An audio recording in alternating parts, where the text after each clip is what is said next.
बहुत सालों पहले की बात है। एक संत जो कि 40 वर्षों से वृंदावन में ही वास कर रहे थे, वह बाके बिहारी जी के भक्त थे। उन संत की इच्छा थी कि वह अपनी आखिरी सांस वृंदावन में ही लें। यदि अगर किसी कारणवश ऐसा न हो पाए तो उनका अंतिम संस्कार वृंदावन में ही किया जाए और उनकी अस्थियों को भी प्रवाह वृंदावन में यमुना जी में ही किया जाए। लेकिन जब उनकी तबीयत बिगड़ने लगती है और उनका आखिरी समय आता है तो उनको उनके घर वाले दिल्ली ले आते हैं।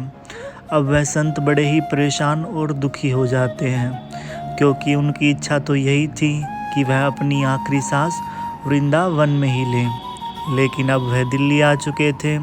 अब उन संत के साथ में आगे जो होता है यह प्रसंग आप भी सुने।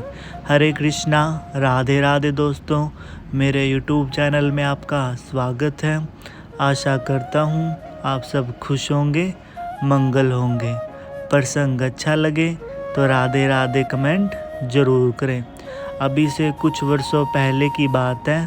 दिल्ली से एक व्यक्ति अपना घर बार छोड़कर वृंदावन में वास करने लगते हैं और बिहारी जी के भक्त बन जाते हैं।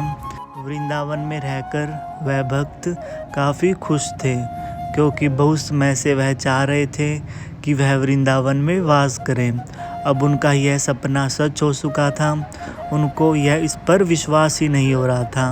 वह प्रतिदिन बिहारी जी के दर्शन के लिए जाते थे और संतों की सेवा में लगे रहते थे। वह भक्त हमेशा अच्छाई और भलाई के रास्ते पर चलते थे। ऐसे ही धीरे धीरे 40 वर्ष बीत जाते हैं और उन भक्त को पता ही नहीं लगता। अब उन संत की इच्छा थी कि जब वह अपनी आखिरी सांस लें तो वह वृंदावन में ही लें, और यदि अगर किसी कारणवश ऐसा न हो पाए तो उनका अंतिम संस्कार वृंदावन में ही किया जाए और उनकी अस्थियों को प्रवाह भी वृंदावन में ही किया जाए। वह वृंदावन से बाहर नहीं जाना चाहते थे। जब भक्त ऐसी इच्छा जाहिर करें और हमारे बिहारी जी उस भक्त की इच्छा को पूरा ना करें, ऐसा तो हो ही नहीं सकता। ऐसे ही धीरे धीरे समय गुजरता रहता है। कुछ ही समय के पश्चात उन भक्त की तबीयत खराब रहने लगती है। उनका स्वास्थ्य ठीक नहीं रहता। जब उनके घर वालों को दिल्ली पता लगता है तो वह तुरंत उन्हें लेने के लिए वृंदावन पहुंच जाते हैं और वृंदावन से उन भक्त को दिल्ली ले आते हैं। अब वह भक्त और ज़्यादा दुखी और परेशान रहने लगते हैं। यह तो उन्हें पता था कि मेरा आखिरी समय आ चुका है, लेकिन उनकी जो इच्छा थी कि वह अपनी आखिरी सांस वृंदावन के ही अंदर लें, ऐसे सोच सोच कर वह भक्त काफ़ी दुखी और परेशान रहने लगते हैं।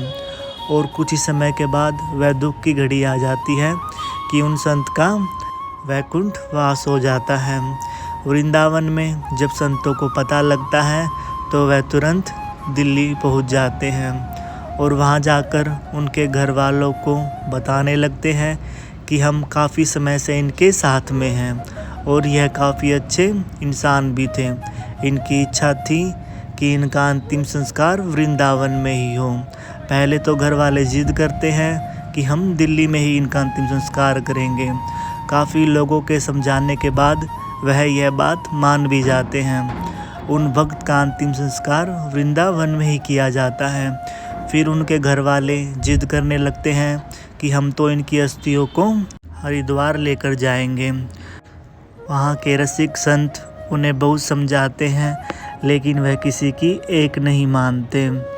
कुछ ही समय के बाद वृंदावन में इतनी जोरों की बारिश होती है, अस्थियों का तो छोड़ो, वहाँ पर लकड़ियाँ भी नहीं मिलती कि लकड़ियाँ कहाँ गई और अस्थियाँ कहाँ गई। बारिश तो मानो रुकने का नाम ही नहीं ले रही थी। वह सभी संत समझ जाते हैं कि जैसी उस भक्त की इच्छा थी वैसा ही उसके साथ हुआ है। तो दोस्तों, जैसा कि बिहारी जी के भक्त ने संकल्प लिया था कि उसका अंतिम संस्कार और उसकी अस्थियाँ वृंदावन में ही रहें, और हमारे बाके बिहारी जी ने अपने भक्त का संकल्प पूर्ण किया। तो बोलिए श्री कुंज बिहारी श्री हरिदास। तो दोस्तों, बिहारी जी कभी भी अपने भक्तों का संकल्प या फिर उनकी इच्छा अधूरी नहीं रहने देते। वह स्वयं उनके संकल्प और उनकी इच्छा को संपूर्ण करते हैं। तो दोस्तों आज के लिए बस इतना ही। यदि अगर आपको मेरा वीडियो अच्छा लगा है तो वीडियो को लाइक कीजिए, चैनल को सब्सक्राइब कीजिए और राधे राधे कमेंट ज़रूर करें। मिलते हैं अगली वीडियो में, तब तक के लिए हरे कृष्णा, राधे राधे।